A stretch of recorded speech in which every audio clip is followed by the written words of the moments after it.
여러분 안녕하세요. 핫설입니다. 이번 시간에는 감출 수 없는 시자 본능, 시자의 본색을 드러내다가 시궁창에 퐁당 빠져버린 할매 한 분 모시고 왔습니다. 제목, 목돈 생긴다고 어깨에 힘이 빡!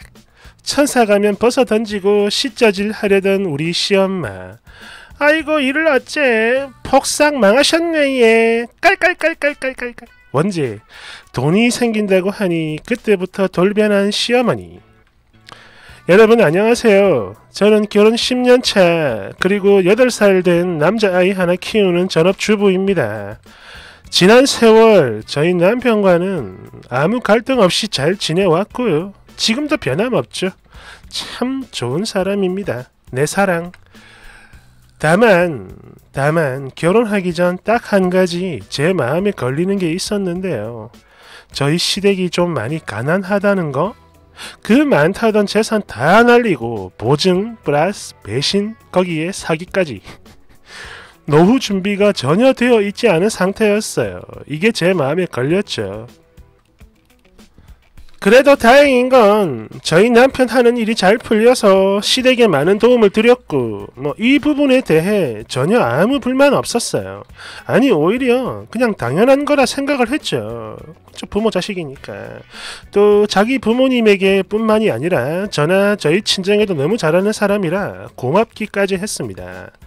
거기다 저희 시부모님 돈이 좀 없는 것 빼고는 예의도 아시는 분들이고 경우도 바르시고 또 지난 10년 동안 그 어떤 잔소리도 하신 적이 없었기에 저 또한 매번 정말 기꺼이 기쁜 마음으로 두 분께 잘 해드렸어요. 최선을 다해 며느리의 도리를 했죠.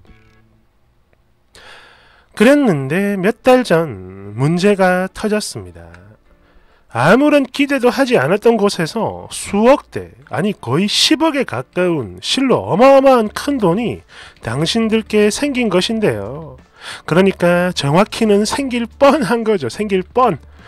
저나 남편이나 앞뒤 사정은 지금도 잘 모르기 때문에 자세히 쓰긴 힘든데 그냥 일단 아는 대로만 써볼게요. 몇 달 전이었어요. 그때가 아마 주말이 맞을 겁니다. 하루는 어머님께 전화가 걸려오네요. 그리고는 대뜸 정말 밑도 끝도 없이 하시는 말씀. 거기다 평소처럼 부드러운 게 아니라 살짝 힘이 들어간 목소리였어요. 아미야, 내가 하는 말 단디 들어라. 이번에 너희 시아버지가 예전에 못 받았던 돈을 받게 될 모양이다. 땡땡동에 우리 집 근처에 작은 아파트 한 채 사줄 테니까 아범은 그냥 살던 집에서 계속 출퇴근하라 하고 너랑 꽁꽁이만 데리고 이사를 해라. 알겠냐? 다짜고짜 이러시는데 되게 당황스럽더라고요. 도대체 어디서 무슨 돈이 생긴다는 것이며 또 왜 하필 시댁 근처 아파트를 사준다는 것이고 우리가 왜 주말 부부가 되어야 한다는 것인지 누굴 위해 그래야 하고 내가 왜 그래야 하는 것인지 아무것도 이해가 안 되더라고요. 머리가 복잡했습니다. 혼란스러웠고 골이 띵 했죠. 해서 곧바로 남편에게 전화를 해서 이 얘기를 했고요. 그런 후 남편이 저희 남편이 어머님께 전화를 걸어 자초지종을 물었는데 역시나 자세하게는 말씀을 안 하시고 그냥 그렇게 됐다. 이제 돈 받을 거니까 조금만 기다려라. 등등등 이런 소리만 하고 끊으셨다고 해요. 아무튼 일주일 정도 지났나? 두 분이 저희 집으로 불쑥 찾아오셨습니다. 아무런 연락도 없었고 이런 일 10년 만에 처음 겪어보는 거예요. 늘 연락을 하셨거든요. 그렇게 오셔선 하시는 말씀. 애미야, 내가 전에도 너한테 말을 했지만 아범은 일단 여기 그대로 있고 애미 너랑 꽁꽁이만 먼저 그쪽으로 이사를 해라. 안 돼요 어머님. 저희 지금 애 학교 때문에 이사한 지 얼마 되지도 않았고요. 아니 그걸 떠나서 멀쩡하고 번듯한 집이 있는데 이걸 놔두고 뭔 이사를 하라고 하세요. 저 안 갈 거예요. 우리 동네로 이사 오면 우리도 바로 옆집으로 이사할 거다. 그렇게 해서 내가 애도 봐주고 하면 너도 좋잖아. 에이 어머니 그게 무슨 말씀이세요? 안 돼요. 애 이제 다 컸고 학교 가는 학생인데 뭘 봐주긴. 짠소리 그만하고 내 말 들어라. 나도 이제는 며느리랑 손주 옆에 끼고 살고 싶다. 거기다 아파트도 한 채 사주겠다는데 너는 그게 싫으냐? 어? 네, 저 안 가요. 그러니까 아파트 안 사주셔도 되고요. 저희 주말 부부 같은 거 안 할 거예요. 애한테는 아빠가 있어야지 왜 주말 부부를 해요? 주말에 한 번씩 보면 되는 걸 뭐 맨날 봐야 하냐? 예, 맨날 봐야 합니다. 야가 너 진짜 말 안 들을래? 아니 근데요, 그때 말씀하신 그 돈은 받으셨어요? 이제 좀 있으면 받을 거다. 예? 아니 그럼 아직 돈 한 푼도 안 받았고 언제 들어올지도 모르는 상황인 거네요? 그런데 벌써부터 왜들 이러세요? 받는 거 확실하다니까. 그렇다, 받는다.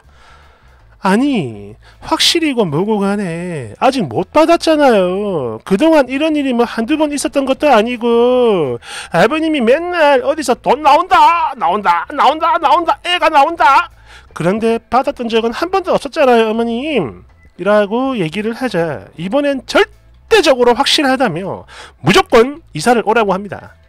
그러자 이번엔 저희 남편도 어이가 없었는지 아니 엄마 돈이 아직 생기지도 않았는데 벌써부터 이런 얘기하는 거 진짜 웃기지 않아? 그리고 그 돈 받으면 두 분 맛있는 거 사 드시고 좋은 곳 구경 다니고 하세요. 우린 돈 필요 없으니까. 막 이런 식으로 강하게 나가니까 당신 아들이 아닌 저한테 막 아이고 섭섭하다 서운하다. 사실 이것도 이해가 안 돼요. 왜 나한테 그러는 거야. 아무튼 진짜 한참을 쏟아낸 후 다시 내려가셨어요. 근데 이게 참 기분이 되게 묘하더라고요.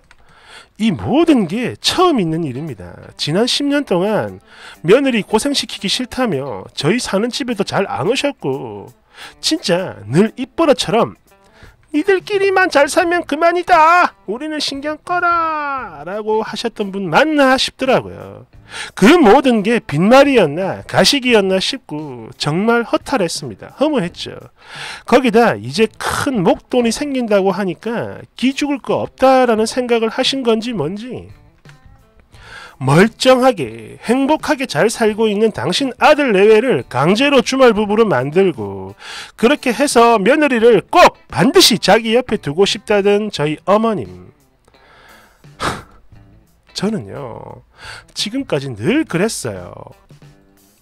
돈 없는 저희 시부모님 절대 무시한 적 없고요. 서운했던 적도 도와주신 게 없으니까 또 미워했던 적도 없습니다. 그저 최선을 다했고 그것만으로도 뿌듯했어요. 거기다 두 분의 노후를 생각해 아이도 하나만 낳기로 결심을 했던 거고요. 물론 이게 전부는 아닙니다. 이유가. 그런데 그랬던 저에게 아니 너는 무슨 말이 그렇게 많냐 어른이 웃어 라며 핏대를 세우던 그날의 어머님을 잊을 수가 없습니다. 결혼 10년 만에 처음 듣는 목소리 그리고 저를 노려보던 그 눈빛도 마찬가지 다 하나하나 처음 보는 거고 그 모든 것들이 제 뇌세포에 다 각인이 돼버렸어요. 정말 깜짝 놀랐죠. 결국 그 돈은 못 받았습니다. 아버님 친구분이 몽땅 들고 튀어버렸고 현재 고소가 진행 중이에요. 그런데 저나 남편이나 처음부터 뭐 기대도 안 했고 받지 못할 거라는 생각을 해왔기 때문인지 딱히 뭐 충격이나 실망감 같은 건 없습니다. 그러나 저희 어머님은 정말로 큰 기대를 하셨던 건지 이번 사건이 터지면서 몸져 누우셨고 결국 병원에 입원까지 하셨어요. 해서 제가 애 데리고 찾아갔더니 기가 푹 죽어선 당신 손으로 제 손을 어루만지며 애까지 데리고 여길 뭐하러 오냐 너만 고생이다 이러시는 어머님. 이제 뭐 예전처럼 진정으로 걱정되진 않네요. 자업자득. 댓글 1번 이제 돈 좀 생겨서 가면 확 벗어던지고 며느리를 종부리듯 끼고 살아볼라 했던 신보였구만. 그런 거구만. 마음을 비워였으니 이미 시어매가 속을 다 보여줬잖아. 더 이상은 속지 마세요. 2번 저거 돈 날려서 병난 거 아니에요. 그동안 갑질을 못해서 화병 쌓인 거지. 깔깔깔깔깔깔. 3번 아이고 저 할매가 김칫국을 동이째 들이키다 탈이 나셨구만. 사람 밑바닥을 볼 수 있는 여러가지 방법이 있는데요. 이 할매는 돈 생기면 본심이 나오는 그런 스타일이었군요. 그런데 앞으로 자식 부부 얼굴을 무슨 낯으로 볼까 싶네. 그나마 남편분이 제정신이라 다행이에요. 4번 시모가 김치국을 들통으로 마시다가 박살이 났구만. 돈도 못 받고 또 소송도 진행해야 되고 거기다 며느리한테 숨겨둔 본색도 들통 나버리고 말이야. 말 그대로 시궁창의 연속이구만. 연속이야. 절대 불쌍하다 생각하지 마세요. 자업자득이니까. 5번 근데 사람이라고 하는 게 다 그런 건가 봐요. 저도 비슷한 경우를 겪었는데 예전에 저희 시부모님 로또에 당첨되니까 진짜 사람이 한순간에 확 돌변하더라고요. 집 한 채 사줄까 했다가 벌써 집을 사주긴 그렇고 전세 한번 알아봐라 이러더니 막상 알아보고 얘기를 하면 거기 별로야. 계약하지마. 다른 데 해. 이러면서 어찌나 똥개 훈련을 시키던지 나중에 짜증이 나더라고요. 그래서 돈 필요 없어요. 그냥 다 하세요. 라고 했죠. 그런데 더 대박인 건 이게요. 로또 회차랑 번호를 잘못 본 거였어요. 거기다 6개가 다 맞는 것도 아니야. 그냥 4개 맞았어요. 4개. 그런데 진짜 눈깔에 뭐가 씌인 건지 뭔지 싶더라고요. 이게 1등인 줄 안 거야. 지금 가면 너무 위험하니까 나중에 가야지 이러면서 2달인가 버티다가 은행 가는 날 확인을 했고 그대로 망했죠. 여튼 기가 팍 죽어선 빌빌거리는데 우리 사이 이미 끝났지 뭐. 꽃이다. 저도 이런 적이 있었어요. 이게 설레발 친 건 아닌데 4개가 맞았는데 순간 6개가 다 맞았다라는 그런 착각이 들더라니까. 잠깐이었지만 왜 그런 걸까? 아무튼 꽃이다.